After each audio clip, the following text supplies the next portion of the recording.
دیکھنے کے بعد ذلت و خواری آتی ہے۔ تو سب سے پہلا انعام نظر کی حفاظت پر یہ ہے کہ اللہ اس کے دل سے لفظ کاش اور حسرت کو نکال دیتا ہے۔ بہت سارے حضرات مستورات کو، اپنی بیویوں کو پریشان کرتے ہیں۔ پریشان کرنے کی ایک اہم وجہ یہ بھی ہے کہ وہ ظالم اپنی نظروں کی حفاظت نہیں کرتے، اپنی نظروں کی حفاظت نہیں کرتے، غیر محرموں کو تاکتے اور جھانکتے ہیں۔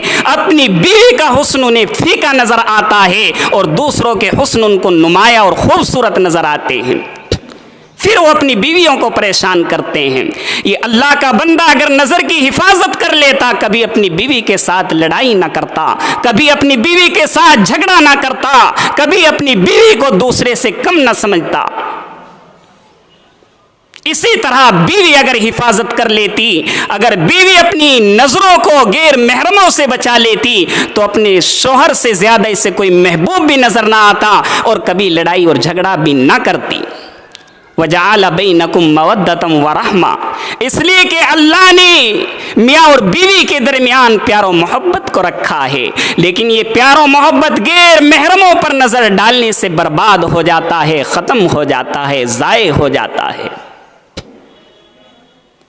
دوسرا انعام اللہ کی طرف سے یہ ہے، حدیث قدسی میں ہے اور محدثین نے حدیث قدسی کی یہ تعریف بیان کی ہے، وَالْكَلَامُ الَّذِي يُبَيِّنُهُ النَّبِيُّ بِلَفْظِهِ وَيُنْسِبُهُ إِلَىٰ رَبِّهِ۔ حدیث قدسی وہ ہوتی ہے کہ الفاظ تو رسول اللہ کے ہوتے ہیں اور نسبت اللہ کی طرف کی جاتی ہے۔ حدیث قدسی میں ہے، إِنَّ النَّظَرَ سَهْمٌ مِّن سِهَامِ إِبْلِيسَ مَن تَرَكَهَا مَخَافَتِي أَبْدَلْتُهُ إِيمَانًا يَجِدُ حَلَاوَتَهُ فِي قَلْبِهِ، کہ جب آدمی اپنی نگاہ کی حفاظت کرتا ہے تو دوسرا انعام اللہ کی طرف سے یہ ہوتا ہے کہ اللہ اسے حلاوت ایمان نصیب فرماتا ہے، ایمان کا مٹھاس نصیب فرماتا ہے، ایمان کی چاشنی نصیب فرماتا ہے، اس لیے کہ اس نے اللہ کے لیے دل پر تکلیف کو برداشت کیا ہے، اللہ کے لیے نظر کی حفاظت کر کے اس نے تکلیف اٹھائی ہے، چوٹ کھائی ہے۔ جب سامنے کوئی خوبصورت لڑکا آتا ہے، جب سامنے کوئی جوان آتا ہے، دل کے اندر خواہش پیدا ہوتی ہے، امنگ پیدا ہوتی ہے کہ اس نوجوان کو دیکھا جائے، اس کے حسن کو دیکھا جائے۔ اس نے اپنی خواہش کو دبا کر، اپنی امنگ کو دبا کر، اپنی خواہش کے اوپر پردہ ڈال کر اپنی نظر کی حفاظت کی ہے، دل پر چوٹ لگی ہے۔ اللہ تبارک و تعالی اس دل کے اندر جس پر اس نے اللہ کے لیے چوٹ کھائی ہے، حلاوت ایمانی نصیب فرماتا ہے۔ اس حدیث کی تشریح محدثین میں سے محدثین نے یہ کی ہے، وَقَدْ وَرَدَ أَنَّ حَلَاوَةَ الْإِيمَانِ إِذَا دَخَلَتْ قَلْبًا لَا تَخْرُجُ مِنْهُ أَبَدًا، کہ جب اللہ کسی کو حلاوت ایمان نصیب فرما دیتا ہے، پھر اس کے دل سے کبھی حلاوت ایمان کو نہیں نکالتا۔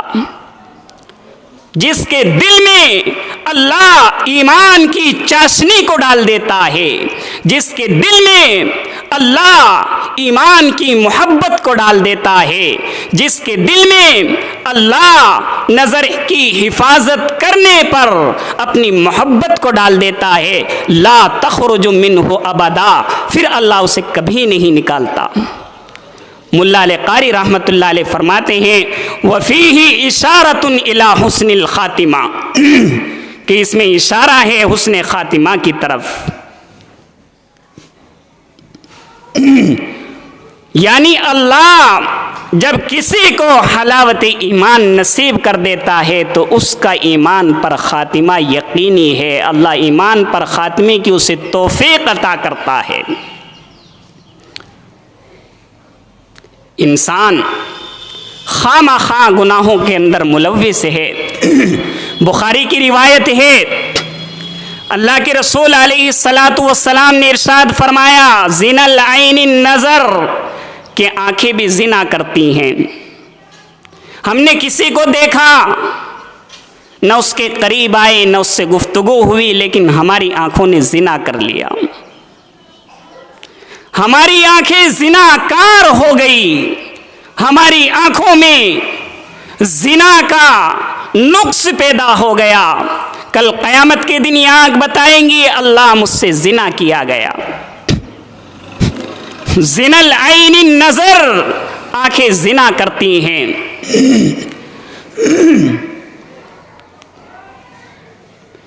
اللہ کے رسول علیہ الصلاۃ والسلام نے دوسری حدیث کے اندر ارشاد فرمایا ان للمؤمن ان یذل نفسہ،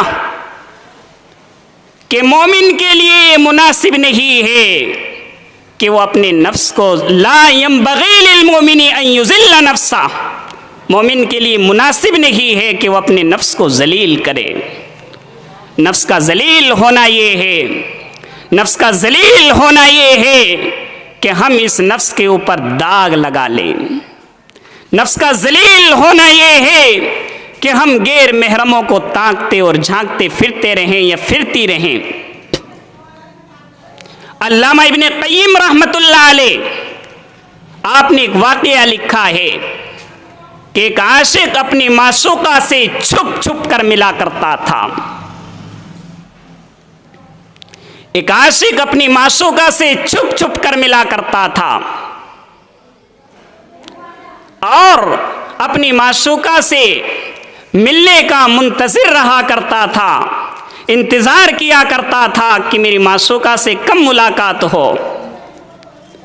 جب کسی نے کہا کہ آپ کا آخری وقت ہے، موت کا وقت قریب ہے، کلمہ پڑھ لیجئے، توبہ کر لیجئے، تو وہ عاشق اپنی زبان سے کہتا ہے رضا کا اشہا الی فواری، رضا کا اشہا الی فواری من رحمت الخالق الجلیل، کہ میری محبوبہ کا خوش ہو جانا مجھے اللہ کی رحمت سے زیادہ محبوب ہے۔ میری محبوبہ خوش ہو جائے تو مجھے یہ اللہ کی رحمت سے بھی زیادہ محبوب ہے۔ یہ الفاظ زبان سے نکلے اور انتقال ہو گیا، حالت کفر پر مرا، ہمیشہ ہمیشہ کے لیے جہنم میں چلا گیا، ہمیشہ ہمیشہ کے لیے اپنا ٹھکانہ جہنم کو بنا لیا۔ رضا کا اشہا الی فواری من رحمت الخالق الجلیل۔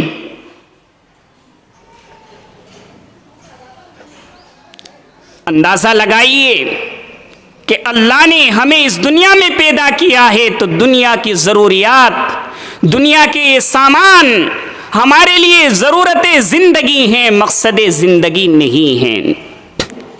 اگر دنیا کا سامان مقصد زندگی ہوتا تو انسان جب قبر میں جاتا ہے مکان ساتھ لے کر جاتا، انسان قبر میں جاتا ہے گاڑیوں کو ساتھ لے کر جاتا، انسان قبر میں جاتا ہے اپنی مال و دولت کو ساتھ لے کر جاتا، لیکن آج تک کوئی انسان ایسا نہیں گزرا جو اپنے سامان کو، اپنی کمائی ہوئی دولت کو، اپنی تجارت میں کی ہوئی تجارت کو، اپنی زراعت و کاشتکاری کو اور دنیا کے مال و متاع کو قبر میں اپنے ساتھ لے کر گیا ہو۔ آج تک کوئی انسان ایسا نہیں ہے، تاریخ نے کسی انسان کے بارے میں ایسا نہیں لکھا ہے، تو معلوم ہوا کہ دنیا کا سامان ضرورت زندگی ہے، مقصد زندگی نہیں ہے۔ اگر مقصد زندگی ہوتا تو انسان اسے قبر میں ساتھ لے کر جاتا۔ مقصد زندگی اللہ کی عبادت ہے، اللہ کی بندگی ہے۔ مقصد زندگی اللہ کو راضی کرنا ہے، اللہ کی محبت کو حاصل کرنا ہے، گناہوں سے بچنا ہے۔ لعن اللہ الناظر والمنظور الیہ، اللہ کے رسول علیہ الصلاۃ والسلام نے ارشاد فرمایا کہ اللہ بھی اس پر لعنت فرماتا ہے اور نبی بھی اس پر لعنت فرماتا ہے جو دوسروں کو تانکتا اور جھانکتا ہو۔ ہر ٹائم دلوں میں یہ تصور رہتا ہو، یہ خیال رہتا ہو کہ یہ خوبصورت حسین لڑکی جا رہی ہے، مجھے اسے دیکھنا ہے، یہ خوبصورت نوجوان لڑکا جا رہا ہے، مجھے اسے دیکھنا ہے۔ اگر دلوں کے اندر یہ خواہش پیدا ہو رہی ہے، اگر دلوں کے اندر یہ بات پیدا ہو رہی ہے اور پیدا ہونے کے بعد اس پر عمل کیا جا رہا ہے، دیکھا جا رہا ہے، تو اللہ بھی لعنت کر رہا ہے، اللہ کے نبی بھی لعنت کر رہے ہیں۔ دل کے اندر کسی گناہ کا پیدا ہونا، دل کے اندر کسی گناہ کا خیال آنا، اس پر اللہ کے یہاں کوئی مواخذہ نہیں ہے، کوئی پکڑ نہیں ہے۔ انسان کے دل کے اندر غلط خیالات آ سکتے ہیں، دل کے اندر غلط باتیں جنم لے سکتی ہیں، لیکن ان پر عمل کرنا گناہ ہے۔ اگر دل کے اندر کوئی خیال آئے تو اسے ختم کر دیا جائے، اس پر عمل نہ کیا جائے تو اللہ کے یہاں کوئی مواخذہ نہیں ہے، کوئی پکڑ نہیں ہے۔ اور اگر خیال آنے کے بعد اس پر عمل کر لیا گیا تو اللہ کے یہاں پکڑ ہو جائے گی، چھٹکارا ملنا مشکل ہو جائے گا۔ یہ انسان اپنی زندگی میں قدر کرے اعمال کی۔ جب انسان مر جاتا ہے، اس کی آنکھوں سے کہا جائے کہ غیر محرموں کو دیکھ لو، آنکھیں دیکھ نہیں سکتی۔ زبان سے کہا جائے حرام کھا لو، کھا نہیں سکتی۔ کانوں سے کہا جائے گانے سن لو، کان گانے نہیں سن سکتے، اس لیے کہ وہ ختم ہو چکے، معذور ہو چکے۔ انسان اپنی زندگی میں اعمال کی قدر کرے۔ اللہ نے کہا گانا نہیں سننا، نہیں سننا۔ ان الغنا رقیۃ الزنا، اس لیے کہ گانا سننے سے زنا کا مادہ پیدا ہوتا ہے۔ آج ہماری نوجوان نسل زنا کے اندر ملوث ہے، آج ہماری نوجوان نسل زنا کاری کے اندر ملوث ہے۔ اس کی ایک اہم وجہ یہ ہے ان الغنا رقیۃ الزنا۔ عبداللہ بن مسعود رضی اللہ عنہ فرماتے ہیں کہ گانا سننے سے زنا کا مادہ پیدا ہوتا ہے۔ ہر نوجوان بچی اپنے ہاتھ میں بڑا موبائل لیے ہوئے ہے، نوجوان بچہ اپنے ہاتھ میں موبائل لیے ہوئے ہے، گانے سن رہے ہیں، گانے چلا رہے ہیں، زنا کا مادہ اور جذبہ پیدا ہو رہا ہے، اور پھر وہ اپنی ناجائز خواہشات کو پائے تکمیل تک پہنچا رہے ہیں۔ ان الغنا رقیۃ الزنا۔ اللہ کے رسول علیہ الصلاۃ والسلام راستے سے تشریف لے جا رہے ہیں، آپ نے دیکھا کہ ایک جگہ گانے کی آواز آ رہی ہے، آپ نے کانوں میں انگلی ڈال لی۔ صحابہ سے پوچھتے رہے کہ اے میرے صحابہ، کیا گانے کی آواز بند ہو گئی یا آ رہی ہے؟ جب تک صحابہ نے یہ نہیں کہا یا رسول اللہ اب گانے کی آواز بند ہو گئی ہے، آپ نے انگلی کانوں سے نہیں نکالی، اور آپ نے فرمایا کہ میں گانا بجانے کو ختم کرنے کے لیے بھیجا گیا ہوں، اور آج ہم اسے فروغ دے رہے ہیں۔ ہمارے موبائلوں پر کثرت کے ساتھ گانے چلتے ہیں، بچیاں بھی گانے سن رہی ہیں، والدہ بھی گانے سن رہی ہیں، بچے اور جوان، بچیاں اور ماں باپ سب گانے سننے میں ملوث ہیں۔ اللہ کی بندی و برکتیں کہاں سے آئیں گی؟ بعض علماء نے لکھا ہے کہ جب گھر میں کوئی گانا چلایا جاتا ہے تو ایک گانا چلانے پر اللہ ایک شیطان کو پیدا کر دیتا ہے۔ جب گھر کے اندر گانا چل رہا ہے، پورا دن گانا چلے گا تو شیطان پیدا ہو رہے ہیں، گھر کے اندر نحوستیں برس رہی ہیں، اللہ کی لعنتیں برس رہی ہیں۔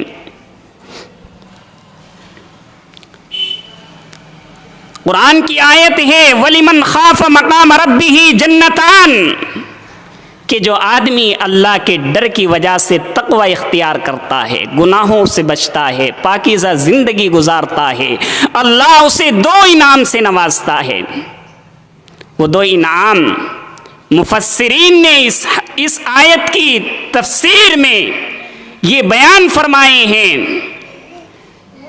جنت معجلۃ فی الدنیا بالحضور مع المولا۔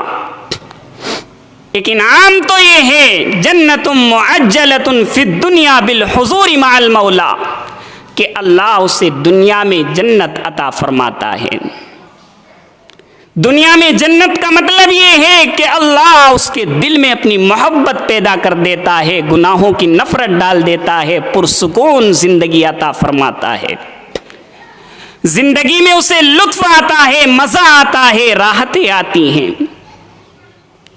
ایک انعام تو یہ ہوا جنت معجلۃ فی الدنیا بالحضور مع المولا، کہ اللہ دنیا میں جنت عطا فرماتا ہے، اور دوسرا انعام یہ ہوا جنت معجلۃ فی العقبیٰ بلقاء المولا، کہ جب یہ بندہ یا بندی اللہ کے سامنے پیش ہوگی تو اللہ اسے جنت نصیب فرمائے گا۔ دنیا میں بھی جنت کا مزہ، آخرت میں بھی جنت کا مزہ، پھر کیوں ہم ان زمانے کی ناپاکیوں میں اور ان زمانے کی نحوستوں میں اور ان زمانے کے گناہوں کے اندر اپنی زندگیوں کو بسر کر رہے ہیں؟ آخر ہمیں سوچنا چاہیے ہم دنیا میں آئے کس لیے ہیں، دنیا میں آنے کا مقصد کیا ہے؟ آج مستورات کو ان کے شوہروں نے، آج مستورات کو ان کے ذمہ داروں نے، آج مستورات کو ان کے اہل خانہ نے، آج مستورات کو ان کے رہبروں نے صرف یہ سمجھا ہے کہ ان مستورات کی ذمہ داری گھروں کا کھانا بنانا ہے، ضروریات کا پورا کرنا ہے۔ اللہ کے بندو، مستورات کی یہ ذمہ داری نہیں ہے، یہ تو مستورات کی ضرورت ہے۔ مستورات کا مقصد یہ ہے، مستورات کی زندگی کا اصل مقصد یہ ہے، وَخَيْرُ مَتَاعِ